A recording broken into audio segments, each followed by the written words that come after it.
Good morning and welcome to our channel Down to Earth. It's a beautiful sunny morning here in North Shropshire and we're out in the garden with good frost last night but the warmer weather is coming. So over the next few months we're going to be making a lot of allotment videos, growing vegetables and trying to be somewhat near self-sufficient, and also a lot of DIY projects around the garden.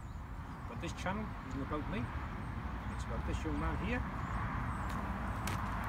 My son, 13 years old, and at the moment we're all homeschooling and self-isolating, so we thought what better time to come up to the garden. I can perhaps teach Dylan something about growing vegetables and DIY, and he could perhaps teach me something about YouTube and how all this stuff works. He wants to have a career in the media when he's older, so we thought it was an ideal opportunity. We'd like to make him a YouTube millionaire by the time he goes back to school in September, so if you click and subscribe and help with that, that'd be great. Thank you. Is that right? YouTube millionaire. That's it. Alright. Right, stop going on. Okay, so we're now inside the shepherd's hut, just having a cup of tea and a warm. Like I say, we had a good frost last night, so it's still a bit cold out there first thing this morning. So this land that we're on, I planted it with trees. So I have two children, and to celebrate the birth of my two children I planted some trees back in 2007 and a lot more again in 2010. It's an acre and a half of trees, but unfortunately I planted 1,000 ash trees in amongst that. So 1,500 trees in total, 1,000 of them being ash, and unfortunately they succumbed to the ash dieback. So in 2012 that was the first cases in the UK. So we had to cut a lot of them out, and then you have to burn the trees on site, not allowed to wood chip them or sell them as logs. You've got to cut them down where they lay and burn them to try and eradicate the disease. So that left us then with quite a big patch in the middle where we built our allotment. So I was sat here about 18 months ago and I was a bit despondent having had to cut all these trees out and burn them. It just felt such a shame. But I thought, well, we'll make the most of the opportunity and build ourselves an allotment garden and try and grow a lot more vegetables and try and be a bit more self-sufficient. So that's what we did. So I sat here and I drew the plan. And the plan is here. So, on the plan, we have got the shepherd's hut and the deck where we're sat at the moment, having a cup of tea. And then this area here was all the area that we cleared the dying ash trees from. Outside here we've got the fire pit where we sit and have a campfire and some sausage sandwiches sometimes. And then, so like I say, we built all this new garden. 10th of January 2019 I drew this. This is south, so the sun's shining this direction in the midday. So first of all we built the potting shed and the greenhouse, and then built all these raised beds inside the fence. The polytunnel isn't actually there at the moment. That's up in a place called Bistock near the boat inn, and I wanted to move it here, but with the coronavirus lockdown I just can't get any help to move it at the moment, so we're waiting for that to finish and then we can perhaps move it here. The beds are all exactly 8 foot by 4 foot. So it means that if I make a brassica cage for one and put my brassicas in it one year, I can just move it over next year if I plant them somewhere different. I also plan to make a couple of cold frame tops, and again I can move them between frame and they'll all fit. I did also want to make a little chicken run for just a couple of little bantams, which then I could, once I say dug the potatoes, I could move it on to, and they would sort of scrat at the land a bit and fertilise it. We've got fruit trees all around the outside, which are all in flower at the moment. They give a lot of fruit last year, so hopefully we're hoping for a good year again with this year. The only thing I've done different on this plan is I've put a couple of little flower beds in here, which we'll show you when we go into the garden. But next we'll go into the potting shed and we'll give you a look around in there. So, welcome to the potting shed, where all the magic happens and we start off all the young plants. This is one of the first things we built. We built the fence was the very first thing I built around the garden, and then the potting shed was the next thing. It's all made from tannelised 3x2 timber, so it doesn't rot. We'll put a couple of photos in now showing its construction. I think there was snow and ice in the ground when we were doing it, so the fire in the hut next door come in very handy, keep us warm. This double glazed units are from a patio door. I think they were like £10 each off eBay. So they're good, nice and warm, give a lot of sunshine. I'd say that's directly south. So in the midsummer we do perhaps sometimes have to whitewash the inside the windows, but it gets a bit too hot. We've got all the young plants growing on, all the beetroot and leeks and sweet corn and things.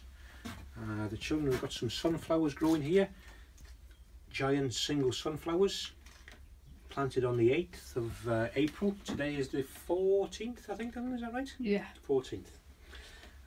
In these gutters we've got peas growing. When these peas are up sort of 3 or 4 inches tall, I'll transplant them, just dig a trench against the fence there. The distance between those timbers is 1150, the same as the gutters.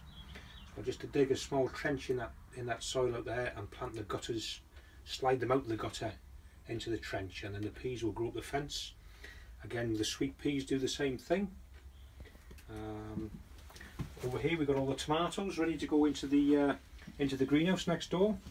When the last frosts has been, I say we did have a good frost last night, but the weather is getting warmer at night, so hopefully within 2 or 3 weeks we'll have them outside and create a bit more space in here.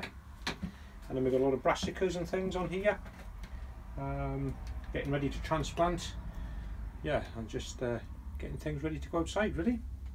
So we'll now take you into the I'll just show behind you there the compost bin. So you can open a bag of compost up on there, and then it's easier to fill the pots and things from. And that's about it. We'll take you next door to the greenhouse. Okay, so we're now in the greenhouse where we keep plant the tomatoes and things in the summer. This again is built from a 3x2 tannelised timber. We've got feather edge board on the north face, and then we've got polycarbonate on the roof and polycarbonate on the south facing wall. The window again was off eBay. I think that was £10. And the beauty of building a greenhouse like this yourself is that you can just incorporate any size window. I could have built any size window into there, or 2 windows, or did even look for a big patio door to go across the front, but I couldn't find one at the time. So I just saw that and thought, great, I'll have that. Gives a bit of ventilation in the high summer. So in the bed is where we plant all our tomatoes in the summer, but for the time being we've just got these Marshall sacks of potatoes growing in here. These were planted on the 1st of March, so they've been in there 6 weeks now, so another month's time we should get a nice crop of rocket new potatoes from them. And then when they're ready in a month's time, I'll put the tomatoes in here. One DIY job we are going to do before then is we're going to put this barrel up on a frame, this water butt, put it up on a stand and divert the gutters from this side of the building into it, and then put an irrigation hose off the bottom and all around the beds for watering the tomatoes in the summer. We've got some chard left over here, some bright light chard. I planted that in about October, November last year, so that's done well over the winter. We've got a few good feeds off that. It's one of the children's favourites, isn't it, Dylan? But yeah, that's it in here really. So we'll take you outside and have a look at the main garden. So these beds are all made from 8x2 tannelised treated timber, and they're filled in the middle with well-rotted manure and compost to create an old big system. There's carpet on top of the grass underneath to kill the grass. We'll insert a couple of photographs of that now, just so you can see how we did it and how we filled them up. And then I had some of these covers made to go on top of the soil, which are brilliant. They're fantastic. They keep the weeds down, they keep the soil warmer, and they stop the nutrients getting washed out of the compost during the winter months. So that's that.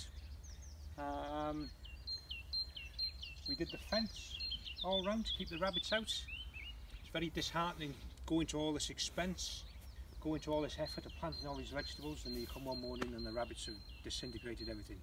So one of the key things was to put the fence up and keep the rabbits out. So one change I did make to the original plan was to put this trough on the inside of the fence, just to use up the wasted space really. The distance between those two timbers is 1,150 millimetres, and the length of the gutter back there in the potting shed is the same length.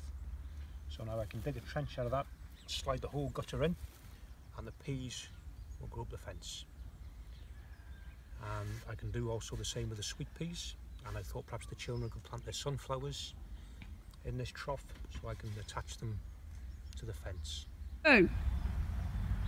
So one of the things we did on the outside of the fence was to plant some fruit trees. Some of these have been in here for a few years, like the Bramley apple and things. But closer to the fence we planted ones on dwarf fruit stock so they don't catch too much shade over the garden. So here we've got a nice little eating apple and then a cherry tree. So hopefully in a few years' time that will give us quite a lot of nice fruit. So one addition I did make this year is to put this roof in between the potting shed and the greenhouse, and it just creates a bit of a drier area in here for the doors, and also I thought it's an ideal place to plant an outdoor grape, and this grape then can go up into this roof space and grapes will be hanging down from the ceiling. So I hope you've enjoyed the tour of our allotment and you like what you see. Our plan over the next few months is to do a lot more videos showing you how we plant and grow things, and also how we do different tasks around the garden. So if you'd like to follow our journey, please like and subscribe to this channel, and if you have any comments or questions, please do comment below. Thanks for watching, take good care, bye bye. Right.